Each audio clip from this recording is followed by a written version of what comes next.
Good afternoon.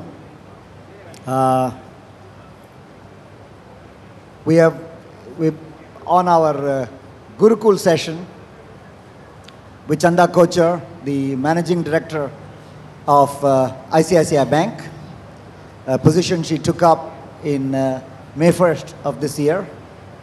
I'm very privileged to be on the an independent member of the board of ICICI Bank, and as I acknowledged yesterday, ICICI has been, a great partner for Thai over the last 4 years, and has been a lot of strengths that ICICI has built up, and it's very important to nurture those strengths.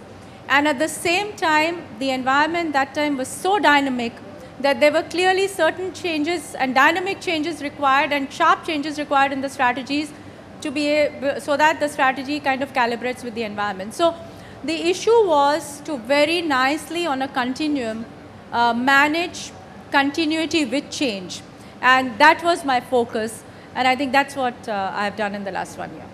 Hi, ma'am. My name is Madhukar Dubey. I'm from Udaipur, Rajasthan, Thai Jaipur member. Basically, Udaipur is a tier 3 city.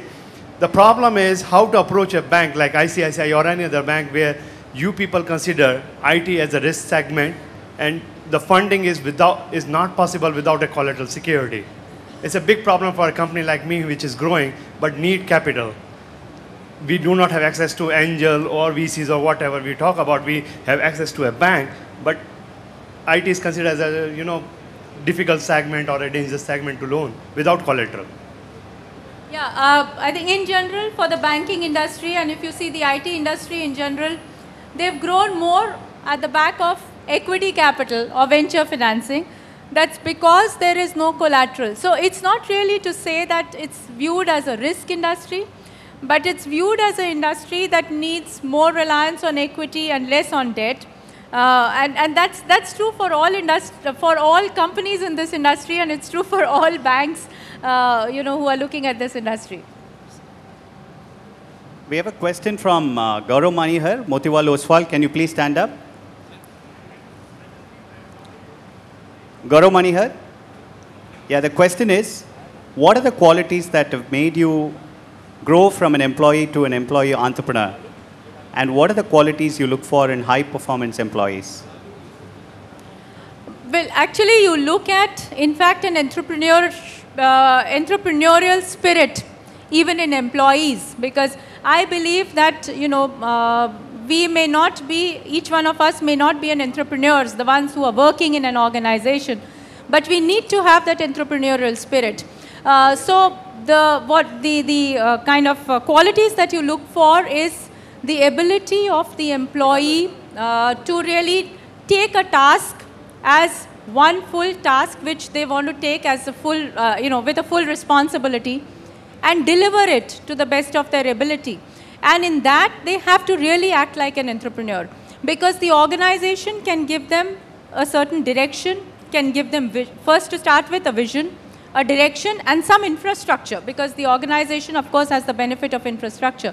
But beyond that, the employee has to take the initiative, create the rest of the team or any other infrastructure that's required, and more importantly, assume the responsibility as his or her own responsibility, and then, of course, take the accountability with it.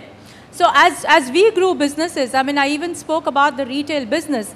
As I said, there was not much experience to learn from. Neither did I have an experience, nor did the industry across have much experience. So there was nothing to say that, in the past this has been done, so this will be correct, so therefore let's go ahead and do it.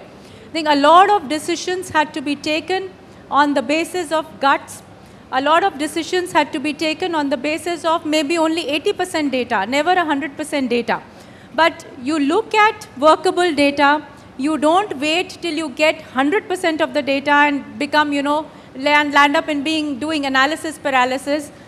Get to workable data, take some decisions on the basis of your gut feeling, share that direction with your people, give them some amount of leeway to implement it, but keep a very tight check in terms of whether things are moving on time or moving well or not.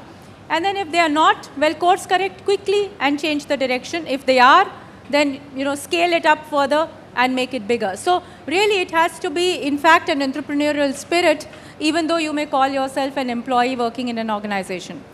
Can I suggest that we've got SMS questions, so we'll take 2 SMS questions and 1 live one from the audience. So the next one is also, Sriram, if you can read out the next SMS question.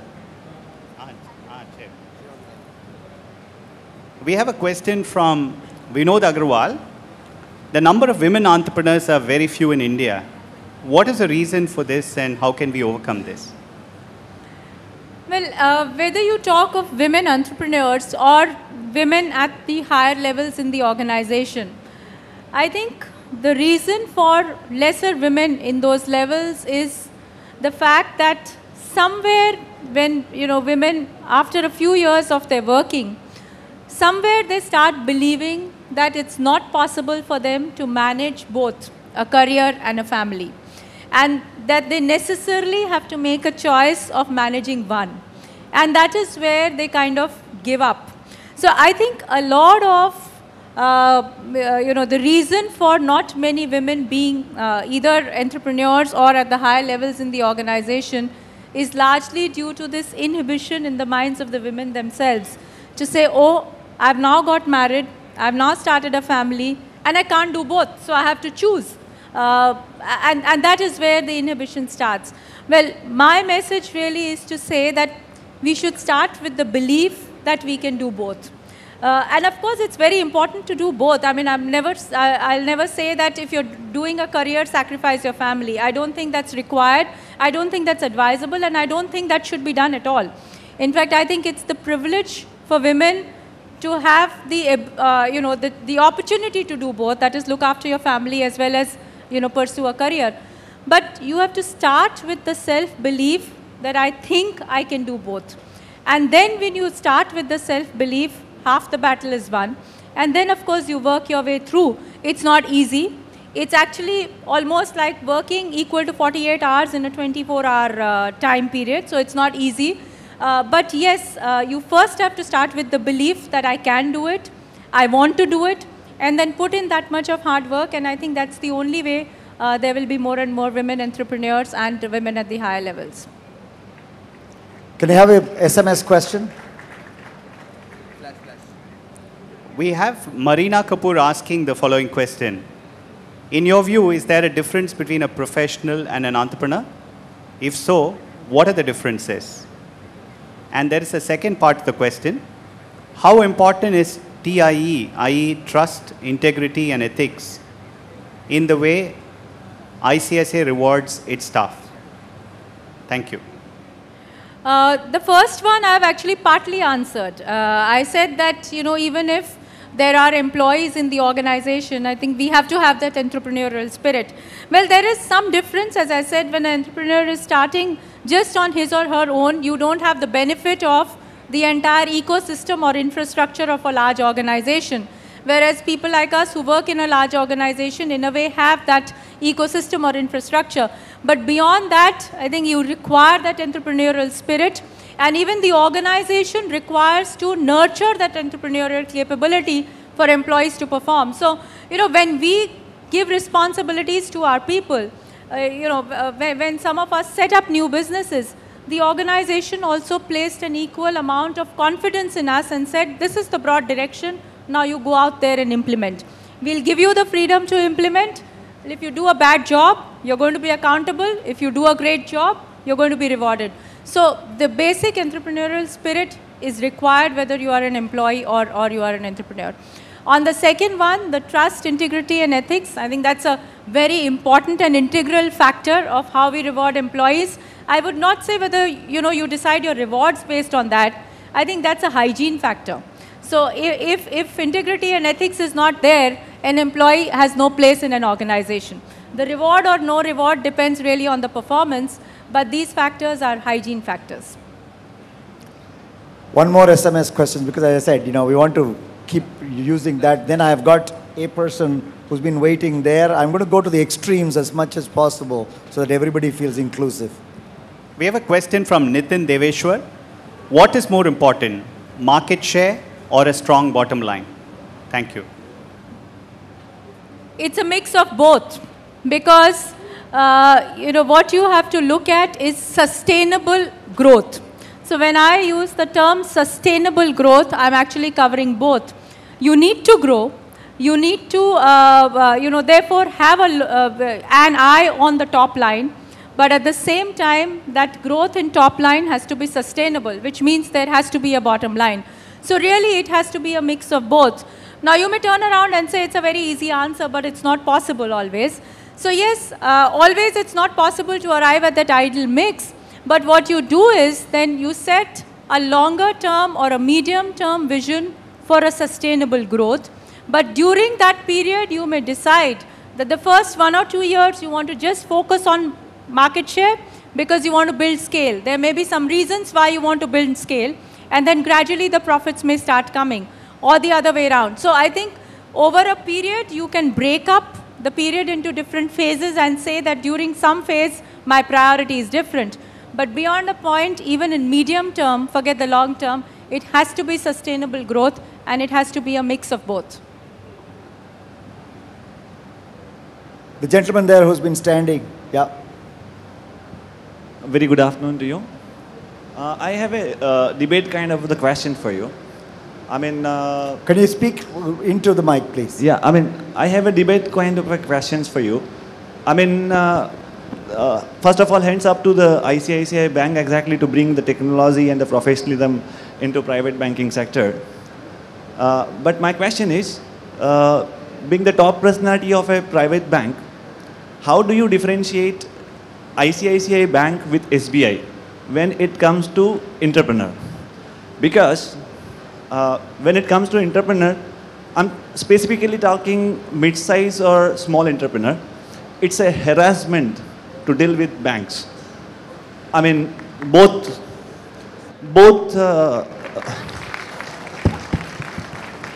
either it may be the top nationalized bank or it may be ICICI itself.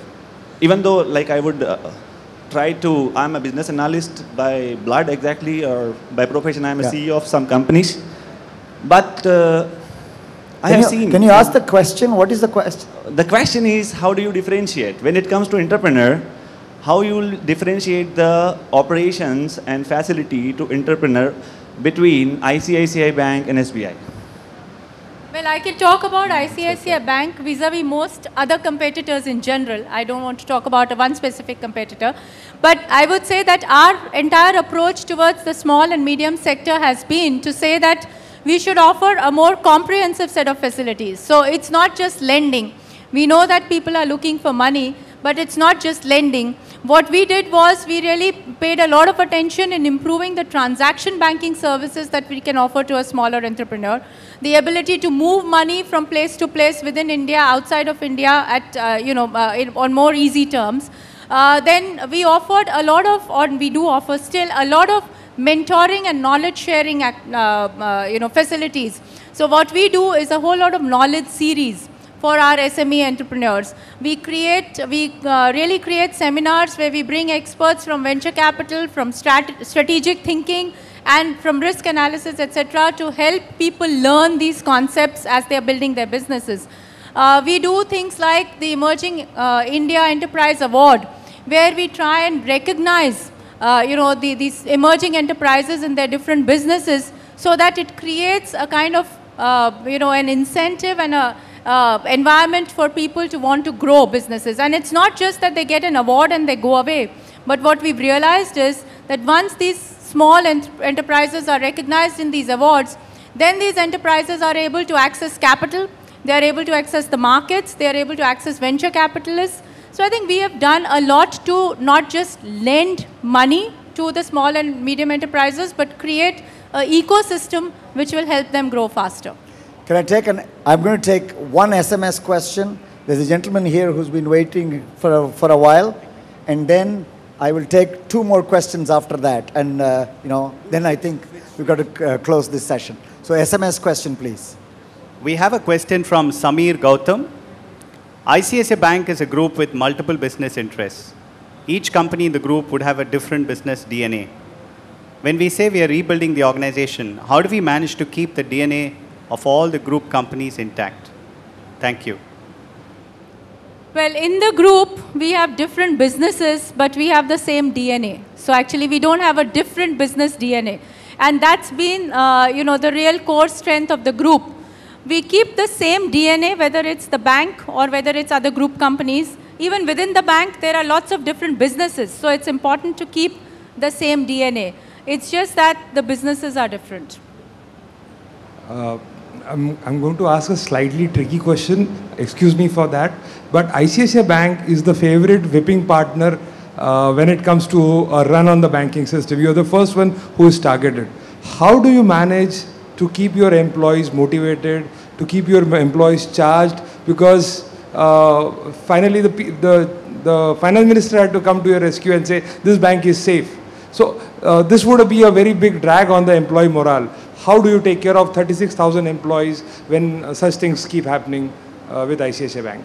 Well, first of all, I think I'd like to raise kudos to my employees, that it's the employees who take care of the organization rather than organization taking care of the employees. Let me put that in the right perspective. Well, you said that ICICI is always, the favorite, and we faced our challenges once or twice on this. I should first again say that why that happens. That happens because I think we are an organization that's always been doing new things ahead of others. And when you are an innovator and when you do new things ahead of others, in a way there is a lot of skepticism around in the minds of the people till your next innovative step is proven. And therefore, when there are times of uncertainty, as what happened last year where the whole global financial crisis occurred, people were not sure what would happen to a complex organization like ICICI. So I think that's the reason. But during that period, what's important is actually, to keep communicating with all the stakeholders outside to tell them what the actual situation is so that you can really, answer all their questions, queries, doubts, whatever it is. And during that period, let me tell you that it's really our employees who work for the organization. We've had our employees who've kept branches open for 24 hours. I've had branch managers who've called me up at 2 in the night and said, everything is fine, ma'am, don't worry. We have 200 people in our branch, but we are actually serving them tea and coffee. We are actually serving them water. And I think that's the difference in the DNA of ICICI and any other bank. Because I know for a fact that there are some cooperative banks sometime earlier which went through this problem. And what today our customers tell us is that when something like this happened to a cooperative bank, the first person to shut the branch and run away was the branch manager because he could never think of how to take the onslaught of 200 customers. But in your case, the branch manager and the employees were actually telling us, why are you standing in the sun? Why don't you come inside and sit? We'll give you water. So I think it's really the employees, and I'll be very happy if you raise 3 cheers for them. Yeah. Hi, my name is Nikunj. I have been really amazed by a fact that in India, most of the businesses, maybe small, medium, even large corporations, be it the Tatas or the Reliance or SR, anyone, they've been family owned, family promoted, they have a known promoter group. ICICI has been a fairly aggressive group and a very aggressive executor. So I was wondering, in India, how does the motivation and the aggression come from for a group like you when you don't have an identifiable promoter group? I don't know how many people in this room would be aware who's the promoter of ICICI, and yet it is such an aggressive executor. Where does the motivation come from? Comes from the entrepreneurial spirit that I spoke about. So once it becomes a DNA of the organization, you really don't have one promoter group. You have, the organization that moves on an entrepreneurial spirit. Of course, it's very important for the leader to keep that entrepreneurship spirit going. It's important for the board to support that entrepreneurial spirit. Sridhar is sitting here. He's been on our independent, one of the independent directors on the board. And I must say our board has always been so supportive of the entrepreneurial efforts that we take. Many things that we've done are really very, very bold. To go to a board and say 15 years ago that we are going to have 33% market share in the retail business 3 years from now, when today we have 0% market share and we know nothing about retail business, I think the board could have come back and told us, please don't do any of these things. We think you cannot execute it. But I think they had faith in us. They had faith in the team. And they had the faith in the entrepreneurial spirit of the team and the execution capabilities of the team. So it's really the DNA of the organization that drives, and it's important for the board and the CEO to provide that leadership. Hi, I'm Kavita and I'm from Thai Mumbai and an ICICI bank account holder for a very long time. I have one question to ask you. You've been speaking about DNA and very proudly about that for so long. How do you identify the entrepreneurial spirit-minded people and nurture them as leaders for the future?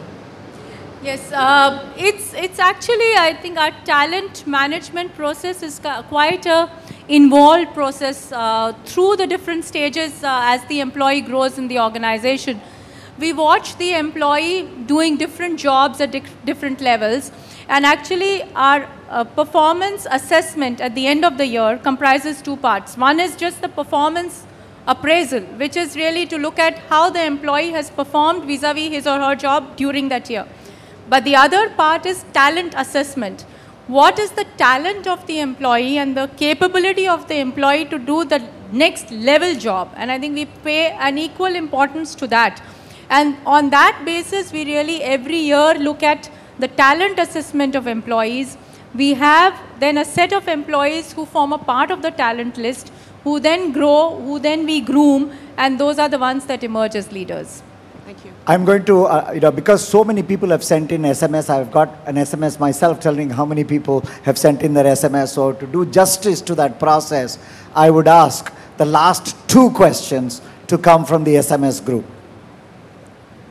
We have a question from Vikram Shenoy. What are your thoughts on building and sustaining an innovative work culture while growing at a fast pace?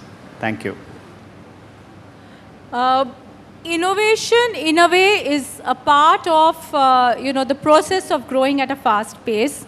But I must also say that while all these words look very good, one has to exercise a caution that you don't allow innovation to become an anarchy as well. So you again have to play a very balanced role of how you nurture innovation, how you allow innovation to grow, but at the same time don't create an anarchy. So in a way, I think the best way for innovation to grow is for ideas to actually come bottom up, and then those ideas to get filtered and decisions to be taken top down. So there is a lot of thinking in terms of vision that gets done at the top level to say, we want the organization to be innovative in this form.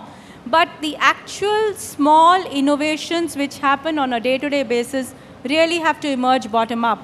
So what an organization needs to do is take those big innovative steps, and at the same time, sustainable, small innovative steps. What I mean by small innovative steps is that every time you keep looking at how you're managing your operations and how you can use technology to innovate a little bit and improve productivity, to improve the way in which you manage operations, to come out with a better product. These things have to happen bottom up. But at the top level, you have to say that, if I see that you are saturated at the corporate banking field, you have to take your next big step of getting into retail banking. So it has to be a mix of both, and that's how you keep growing and you keep innovating. The last question from Japan. We have a question from Avinash Agarwal.